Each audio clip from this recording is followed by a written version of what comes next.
नमस्कार व्यूअर्स। और आप सब लोग कैसे हैं? आशा करती हूँ आप सब लोग अच्छे होंगे, स्वस्थ होंगे और मेरा शिव पुराण का पाठ अवश्य देखते होंगे। तो आइए सबसे पहले हम जान लेते हैं कि कल तक हमने कहाँ तक जाना था। तो कल तक चल रहा था कि सूर्य कह रहे थे कि शंकर और सरिताओं में श्रेष्ठ गंगा दोनों वहाँ गोदावरी में स्थित हो गए। वहाँ की गंगा गौतमी गोदावरी के नाम से प्रसिद्ध हुई और भगवान शिव का ज्योतिर्मय लिंग त्र्यंबकम कहलाया। यह ज्योतिर्लिंग महान पातकों का नाश करने वाला है। उस दिन से लेकर जब जब बृहस्पति सिंह राशि में होते हैं तब सब तीर्थ क्षेत्र, देवता, पुष्कर आदि सरोवर, गंगा आदि नदियां तथा श्री विष्णु आदि देवगण अवश्य ही गौतमी के तट पर पधारते और वास करते हैं। ये भी 11 साल के बाद में आता है। तो कल तक हम यहाँ हमने जाना था। इसके पश्चात मैं आपको बता दूं कि ये पाठ मैं जो कर रही हूँ एक शिवकाज है, मंदिर के लिए है और इसमें मैं आप सब लोगों का सहयोग चाहती हूँ कि आप सब लोग सहयोग करें। सहयोग मीन्स कि आप सब्सक्राइब करें और शेयर अवश्य करें, लाइक करते जाएं पाठ को, ताकि मेरा ये उद्देश्य पूर्ण हो पाए। और जल्दी से जल्दी मैं चाहती हूँ कि ये उद्देश्य मैं ले तो लिया मैंने, पर अभी मुश्किल हो रही है मुझे इसको चैनल को मोनेटाइज करने में। जब थोड़ा बस आएगा तभी मैं उनको दे पाऊँगी। तो यही है मेरा उद्देश्य बस, और तो कुछ खासा नहीं है। तो जिस मंदिर का मैंने वर्णन किया है उस मंदिर की मैं वीडियो डालती हूँ। वैसे तो हर वीडियो में डाल रही हूँ मैं, दिखाने के लिए कि भाई ये मंदिर है जिसके लिए मैं करना चाहती हूँ। तो आप लोग सब्सक्राइब करते रहिए और शेयर करते रहिए।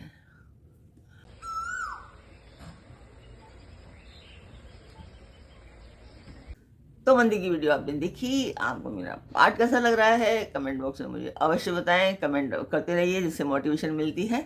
तो अब हम चलते हैं आज के पाठ पर। स्वागत करती हूँ मैं आप सभी का अपने इस कार्यक्रम शिवपुराण में। शिवपुराण की एक कोटि रुद्र संहिता चल रही है। इसमें आप सुनेंगे आज के वैद्यनाथेश्वर ज्योतिर्लिंग के प्राकट्य की कथा तथा इसकी महिमा का वर्णन। तो यहाँ पर सूर्य कह रहे हैं कि अब मैं वैद्यनाथेश्वर ज्योतिर्लिंग का भारी महात्म में बताऊंगा। सुनो। राक्षस राज रावण जो बड़ा अभिमानी और अपने अहंकार को प्रकट करने वाला था, उत्तम पर्वत कैलाश पर भक्तिभाव से भगवान शिव की आराधना कर रहा था। कुछ काल तक आराधना करने पर जब महादेव जी प्रसन्न नहीं हुए तब वह शिव की प्रसन्नता के लिए दूसरा तप करने लगा। पुलस्त्य कुलनंदन श्रीमान रावण ने सिद्धि के सानभूत हिमालय पर्वत से दक्षिण वृक्षों से भरे हुए वन में पृथ्वी पर एक बहुत बड़ा गड्ढा खोदकर उसमें अग्नि की स्थापना की और उसके पास ही भगवान शिव को स्थापित करके हवन आरंभ कर दिया। ग्रीष्म ऋतु में वह 5 अग्नियों में अग्नियों के बीच में बैठता, वर्षा ऋतु में खुले मैदान में चबूतरों पर सोता और शीतकाल में जल के भीतर खड़ा रहता। इस तरह 3 प्रकार से उसकी तपस्या चलती थी। इस रीति से रावण ने बहुत तप किया तो भी दुरात्माओं के लिए, जिनको रिझाना कठिन है, वे परमात्मा परमेश्वर उस पर प्रसन्न नहीं हुए। तब महामनस्वी दैत्यराज रावण ने अपना मस्तक काटकर शंकर जी का पूजन आरंभ किया। विधि पूर्वक शिव जी की पूजा करके वह अपना एक एक सिर काटता और भगवान शिव को समर्पित कर देता था। इस तरह उसने क्रमशः अपने 9 सिर काट डाले। जब एक सिर बाकी रह गया तब भक्तवत्सल भगवान शंकर संतुष्ट एवं प्रसन्न हो उसके सामने प्रकट हो गए। भगवान शिव ने उसके सभी मस्तकों को पूर्ववत निरोग करके उसे उसकी इच्छा के अनुसार उत्तम बल प्रदान किया।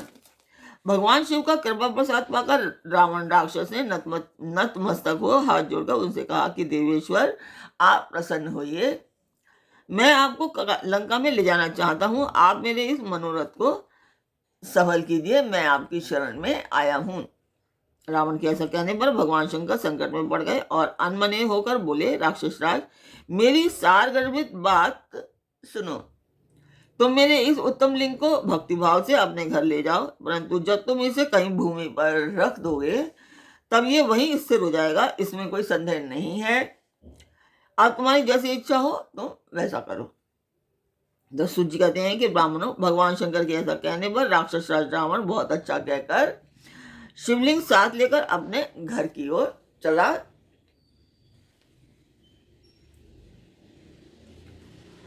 परंतु मार्ग में भगवान शिव की माया से उसे मूत्रोत्सर्ग की इच्छा हुई।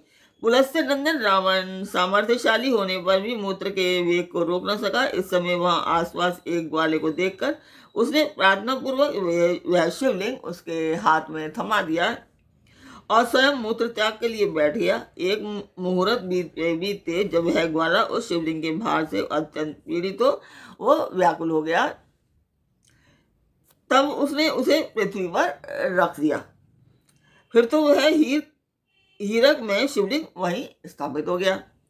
वह दर्शन करने मात्र से संपूर्ण अभिष्टों को देने वाला और पाप राशि को हर लेने वाला है। सुनो, वही शिवलिंग तीनों लोकों में वैद्यनाथेश्वर के नाम से प्रसिद्ध हुआ, जो सत्पुरुषों को भोग और मोक्ष देने वाला है। यह दिव्य, उत्तम एवं श्रेष्ठ ज्योतिर्लिंग दर्शन और पूजन से भी समस्त पापों को हर लेता है और मोक्ष की प्राप्ति कराता है। वह शिवलिंग जब संपूर्ण लोगों के लिए वहीं स्थित हो गया, तब रावण भगवान शिव का परम उत्तम वर पाकर अपने घर को चला गया। वहां जाकर उस महान असुर ने बड़े हर्ष के साथ अपनी प्रिया मंदोदरी को सारी बातें कह सुनाई। इंद्र आदि संपूर्ण देवताओं और निर्मल मुनियों ने जब ये बात समाचार सुना, तब वे परस्पर सलाह करके वो वहां आए। उन सबका मन भगवान शिव में लगा हुआ था। उन सब देवताओं ने उस समय वहां बड़ी प्रसन्नता के साथ शिव का विशेष पूजन किया। वहां भगवान शंकर का प्रत्यक्ष दर्शन करके देवताओं ने उस शिवलिंग की विधिवत स्थापना की और उसका वैद्यनाथ नाम रखकर उसकी वंदना और स्तवन करके वे स्वर्गलोक को चले गए। ऋषि ने पूछा, सूत जी, जब वह शिवलिंग वहीं स्थित हो गया तब रावण अपने घर को चला गया, तब वहां कौन कौन सी घटनाएं हुई यह आप हमें बताइए। सूत जी ने कहा कि ब्राह्मणों, भगवान शिव का परम उत्तम वर पाकर महान असुर रावण अपने घर को चला गया। वहां उसने अपनी प्रिया से सब बातें कही और वह अत्यंत आनंद का अनुभव करने लगा। इधर इस समाचार को सुनकर देवता घबरा गए कि पता नहीं यह देवद्रोही महादुष्ट रावण भगवान शिव के वरदान से बल पाकर क्या करेगा। उन्होंने नारद जी को भेजा। नारद जी ने जाकर रावण से कहा कि तुम कैलाश पर्वत को उठाओ, तब पता लगेगा कि शिव जी का दिया हुआ वरदान कहाँ तक सफल हुआ। रावण को यह बात जंच गई। उसने जाकर कैलाश को उखाड़ लिया। इससे सारा कैलाश हिल गया। तब गिरिजा के कहने से महादेव जी रावण को घमंडी कहकर उन्होंने उसे इस प्रकार शाप दिया।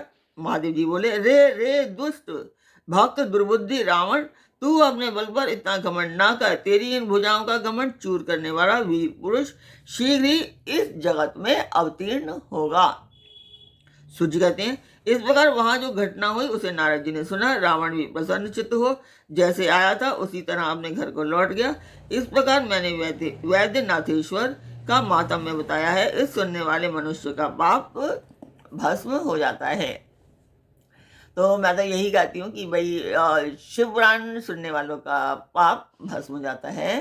और आज का पाठ हम यहीं पर पूर्ण करूँगी। कल फिर मिलेंगे एक नए पाठ में, एक नई उमंग, एक नई तरंग के साथ। तब तक के लिए आज्ञा दीजिए। ओम नमः शिवाय, जय माता की। आप लोग कमेंट बॉक्स में जय माता की, ओम नमः शिवाय लिखना बिल्कुल ना भूलें।